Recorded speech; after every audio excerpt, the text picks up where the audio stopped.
Selamat menunaikan ibadah puasa buat yang merayakan. Di video kali ini saya akan bahas tentang update harga Bitcoin, Ethereum, dan beberapa altcoin market cap besar. Nama saya Kelby dan saya akan menyajikan informasi seputar fundamental, technical, dan on-chain analysis untuk teman-teman sekalian. Tonton video ini sampai akhir agar informasinya bermanfaat. Untuk time frame weekly, kita lihat dulu karena hari ini hari Senin, jadi sudah ada close weekly, di mana ini kita lihat tidak ada arah yang terlalu pasti ke atas atau ke bawah, dia masih sideways saja karena dari bentuk candlenya ini dia tidak terlalu bullish atau tidak terlalu bearish. Ada nge-wick ke atas, ada nge-wick ke bawah, ya. Dan ini juga pergerakan harganya dari open dan close itu tidak terlalu signifikan selama 1 minggu terakhir. Setelah 2 minggu terakhir, ini terjadi kenaikan yang sangat lumayan untuk Bitcoin. Sekarang dia turun sedikit dari minggu lalu. Untuk time frame daily-nya, di 4 jam yang lalu itu dia rejected di garis resistance ini yang merupakan garis resistance penting yang menghadang harga Bitcoin itu selama beberapa kali. Ada mungkin lebih dari satu kali di sini, 2, 3, 4, 5, 6. Dan ini itu membuat harga Bitcoin kalau misalnya gagal untuk naik ke atas di garis resistance ini, harga Bitcoin itu bisa terjun dalam, seperti kasus di sini. Dia berusaha untuk naik di atas 51.000, kemudian turun. Di sini dia pump bulan Mei dan bulan Juni, itu kemudian dia turun 50%, sekitar 50%. Di sini juga ketika dia mencapai all time high-nya, dia kemudian rejected dari garis ini, 18% minusnya. Dari RSI-nya ini dia akan sideways saja, belum kelihatan apakah akan kembali ke atas atau ke bawah. Namun dari MACD-nya, ini dari garis birunya itu kelihatan akan cross ke garis orange. Ada dua kemungkinan, yaitu dia akan cross ke bawah, pertanda bearish buat harga Bitcoin, dan dia bisa bounce juga dari garis orange ini, pertanda dia akan naik lagi untuk harga Bitcoin-nya. Kita akan lihat bagaimana pergerakan selanjutnya. Untuk time frame 4 jam, kelihatan di sini dia masih berada di rising channel-nya, dan harga juga masih berada di rentang-rentang itu saja, yaitu di rentang support ini dan resistance ini. Sebelumnya dia sudah breakout ke atas, namun gagal. Kemudian dia perlahan-lahan turun ke sini, turun sampai ke garis support yang bawah ini, bagian bawah ini.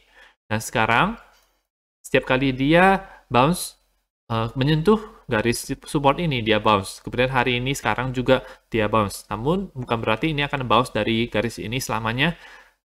Kita akan perhatikan untuk beberapa jam ke depan. Apakah dia mampu di jam 11 ini untuk close di atas garis support ini.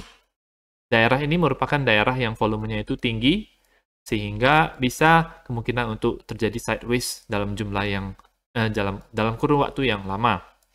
RSI-nya ini berusaha untuk naik ke atas 50, arahnya sekarang lagi turun. Kemudian MACD-nya juga masih sideways saja. Ya, jadi bisa saya simpulkan bahwa Bitcoin kemungkinan akan sideways saja untuk beberapa jam dan minggu ke depan. Penurunan semacam ini ya kita anggap itu sebagai sideways karena ada hal yang sedang terjadi, yaitu di altcoin itu lagi pada terbang. Akan saya buktikan di chart selanjutnya, yaitu di Bitcoin dominance. Bitcoin dominance di time frame daily-nya itu dia turun terus dari hampir seminggu. Sudah seminggu bahkan ya. Dan sekarang juga turun lagi sampai ke angka 41,4. Ini menunjukkan adanya alt season yang sedang terjadi. Sudah hampir setengah jalan alt season-nya. Sudah berlangsung dari 44% di sini, yaitu sekitar awal bulan Maret. Dan sampai sekarang, awal bulan April. Bagaimana pergerakan Bitcoin dominance selanjutnya? Itu berdasarkan yang saya analisa di chart-chart sebelumnya, dia kemungkinan besar akan bounce di golden pocket atau Fibonacci 61,8-nya. Kita akan buat Fibonacci 61,8-nya, kita taruh di swing low, kemudian taruh di swing high-nya di sini. Dari paling bawah sampai paling atas. Saya tidak akan pakai wick-nya, tapi saya akan pakai candle close-nya, yaitu di sini. Dan di garis 61,8 ini, dapatlah kita angka 41,15. Di sini kemungkinan Bitcoin dominance akan bounce menuju ke Fibonacci 50, yaitu 41,7 atau bahkan ke 38,2 kalau misalnya kuat Bitcoin-nya ke 42,27. Altcoin dia akan melemah, khususnya Ethereum. Ethereum yang menjadi altcoin terbesar sehingga dia memberikan sumbangsi terbesar untuk Bitcoin dominance, pergerakan Bitcoin dominance-nya. Jadi hipotesis saya adalah ketika terjadi ini, Ethereum per Bitcoin itu akan melemah. Ketika dia Bitcoin dominance bounce dari sini, Ethereum Bitcoin akan turun harganya, menunjukkan perlemahan daripada Ethereum terhadap Bitcoin. Karena Bitcoin dominance sudah berada di titik yang daerah yang krusial, yaitu 61,8. Di sebelum-sebelumnya terjadi hal semacam ini juga. Yang saya buktikan di daerah ini, untuk yang ini dia itu tidak 61,8, tapi di 78,6 terjadi reversal, kemudian Bitcoin dominance-nya menguat. Namun di sini di 61,8-nya ada rejection, bounce sedikit. Habis itu kemudian alt season berlangsung lagi sampai di sini, baru benar-benar berbalik arah di 78,6. Untuk contohnya, contoh di tempat lain adalah di sini.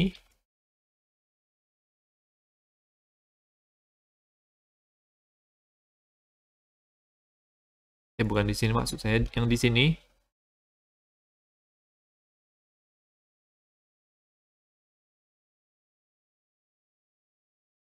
Kita lihat kalau di daerah sini, ketika dia menyentuh garis ini, dia kemudian naik.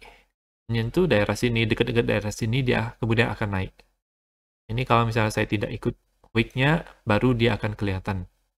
Bahwa garis pergerakan harga Bitcoin dominance-nya itu menyentuh 61,8.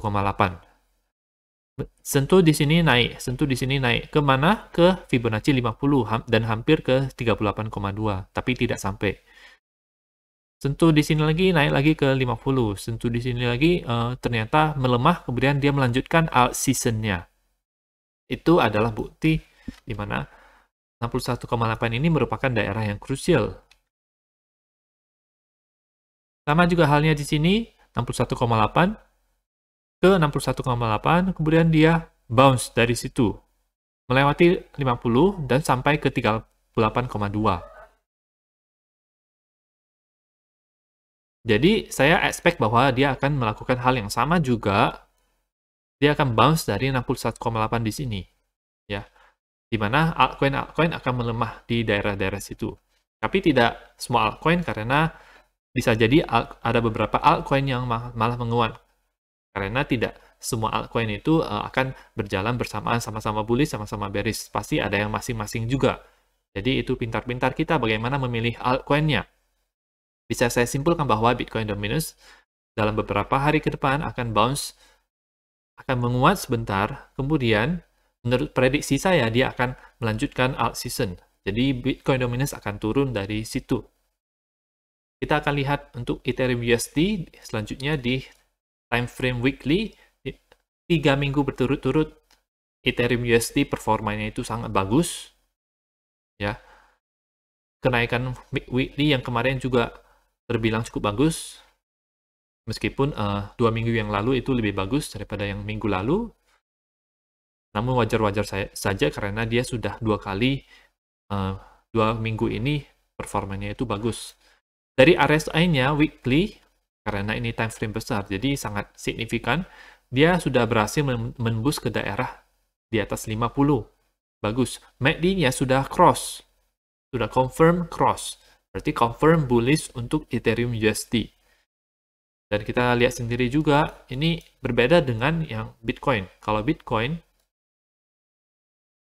dia itu turun. Tapi kalau Ethereum ini naik. Berarti lebih bullish Ethereum daripada Bitcoin. Itu adalah fakta yang tidak bisa dipungkiri. Dan untuk time frame daily-nya kita lihat, dia sekarang berada di garis support 3437, rejected di daerah 3600. Mungkin dia akan retest ini dulu, kemudian dia akan berusaha untuk naik lagi ke 3600-an. Dari RSI-nya ini ada bearish divergence. Pertama, dia turun meskipun tidak terlalu signifikan, tapi ini tetap merupakan bearish divergence. Jadi tanda awal penurunan akan terjadi untuk Ethereum USD. Ketika kita melihat adanya bearish divergence, bukan berarti dari situ akan turun. Tapi kita lihat dulu pergerakan harganya bagaimana. MACD-nya masih oke, masih sama-sama naik. Untuk Ethereum Bitcoin, dia sudah menembus ke daerah di breakout di luar daerah triangle ini.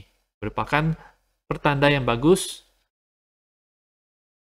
Dia akan bisa menuju ke atas, di mana target besarnya itu adalah 0,1 Ethereum per Bitcoin. Jadi kalau misalnya Bitcoin-nya itu adalah 50.000, maka Ethereum-nya 5.000. Kalau Bitcoin-nya 60.000, Ethereum-nya itu 6.000 harganya. Jika Ethereum per Bitcoin mencapai level ini. Itu adalah target besarnya. Seperti di sebelum-sebelumnya, ketika dia sudah naik, kemungkinan besar dia akan retest di daerah ini, di 0,074. Mungkin akan rejected di daerah sini 0,077. Ya, dari RSI-nya sih bagus banget, ini naik namun sudah masuk di area overbought. Jadi sudah panas. MACD-nya juga cukup bagus. Jadi saya akan expect untuk jangka panjang Ethereum per Bitcoin itu akan naik ya, sesuai dengan target saya yaitu 0,1 Ethereum per Bitcoin. Karena ada event Ethereum Merge yang kembali digembar-gemborkan, khususnya dari para media. Teman-teman bisa mempelajari tentang Ethereum Merge di video yang saya tempelkan di layar kaca Anda. Ya, kalian bisa klik itu untuk mendengarkan tentang analisis fundamental Ethereum Merge, sehingga teman-teman bisa mengerti dengan lengkap apa itu Ethereum Merge, yang merupakan bagian dari Ethereum 2.0. Kemudian kita akan lihat altcoin market cap yang besar. Pertama yaitu BNB.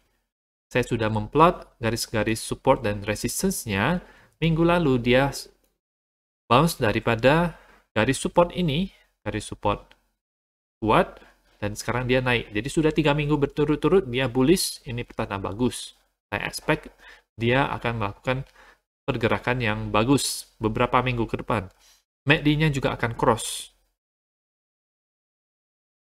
Berita bagus untuk pemegang BNB. Bagaimana dengan Polkadot? Untuk Polkadot sendiri juga sudah terjadi cross daripada MACD-nya. 3 minggu berturut-turut, 4 minggu dia naik harganya, terjadi ada semacam ini. Triple bottom di daerah ini, dan sekarang sedang berada di neckline-nya. Neckline-nya adalah di daerah ini. Kalau misalnya dia berhasil menembus neckline-nya ini, maka dia bisa ke target harga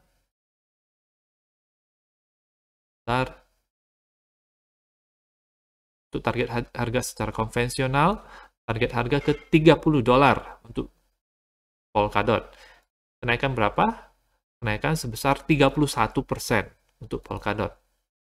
Kalau misalnya dia ke bawah, kemungkinan dia akan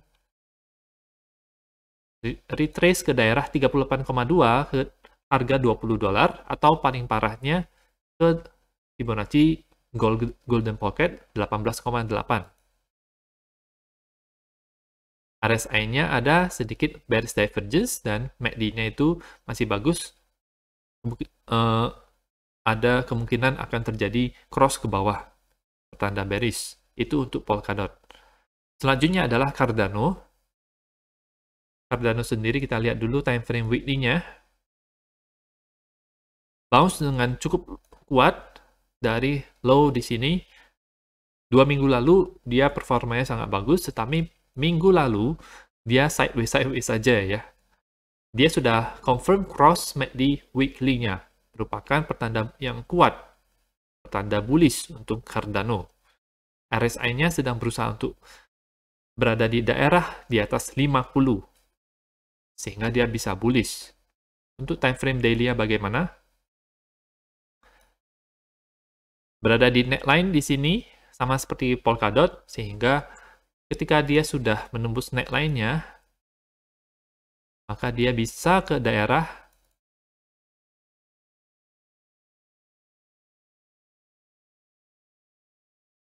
1,6 dolar per Cardano-nya. Kira-kira kenaikan sebesar apa? 37%. Oke, itu untuk Cardano. Namun ada chart menarik yang saya mau kasih tahu ke teman-teman, yaitu Cardano per Bitcoin. Sekarang itu dia sedang membentuk pola yang sangat cantik sekali menurut saya, yaitu kelihatan di sini dia membentuk pola triangle di Cardano per Bitcoin. Memang nggak kelihatan di USD, Cardano USD ya, entah pola semacam apa ini. Tapi di Cardano Bitcoin dia sedang membentuk pola continuous pattern, dan sekarang ini kemungkinan akan terjadi breakout. Kalau tidak ada fake out ya setelah terjadi breakout tersebut. Ini di sini, kemudian di sini jelas sekali resistance-nya ada berada di sini.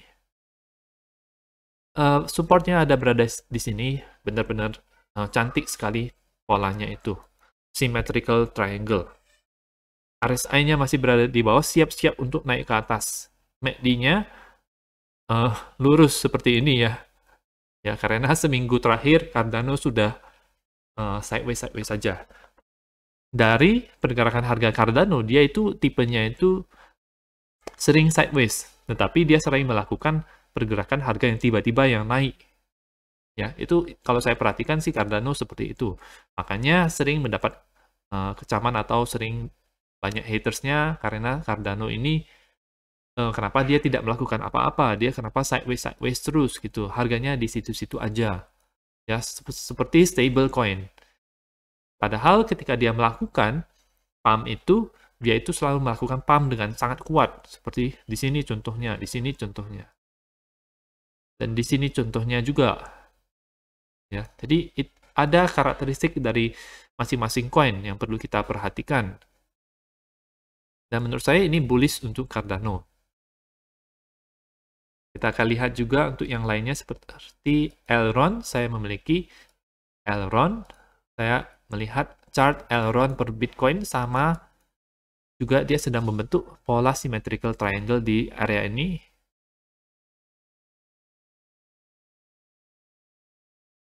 Dia sudah sideways selama 1 minggu ya.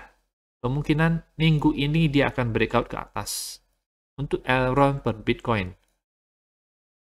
Dan dia akan lepas daripada garis resistance ini. Dia sudah lepas dari garis resistance pertama ini, kemudian dia akan ke sini. Targetnya berapa untuk Elrond per Bitcoin? Pertama-tama dia akan ke 0,0048 dulu, kemudian dia ke 0,005. Di mana di daerah 38,2 ini kemungkinan akan ada rejection dan turun.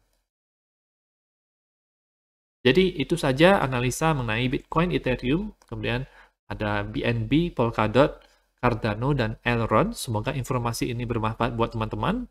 Dukung channel saya dengan mengklik like dan subscribe, dan nantikan video saya selanjutnya.